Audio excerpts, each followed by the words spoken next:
On the 19th Corps Commander level talks between India and China were held today. The marathon meeting between the two nations was held for 8 long hours. Now, sources said India made it clear to the neighboring nation that they must disengage and pull their troops back from Depsang and Demchok. India also stressed on a demand to resume patrolling close to Depsang plains. My colleague Shivani joins us with more details on this meeting. Shivani, this of course comes amid the tensions that India and China have been seeing, and they have been trying to resolve the issue. Get us more details of what exactly transpired in today's meeting. See, today's meeting was very important and crucial one because it happened exactly 4 months after the last round of talks that happened in the last week of April.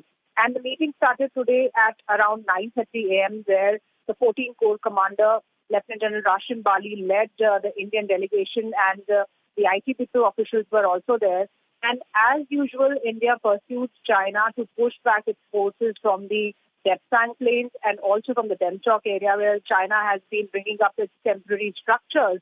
And in this meeting, we have learned through the sources that both the sides have agreed upon to keep this dialogue on for further rounds of talks. And meanwhile, at the local commander levels also, the tensions will be easing out. They will try to ease out the tension. And this meeting was even more important because this comes as a background of the meeting between Prime Minister Modi and also President Xi Jinping, who will be meeting next week in BRICS Summit.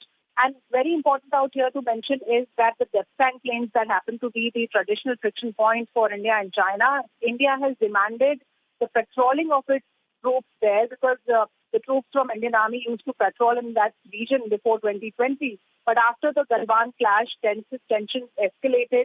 The troops had stopped patrolling in that region, and China has been flexing its muscles in Depsang plain. So now once again, India has demanded China for this patrolling to resume and to ease out tension in both of these friction points.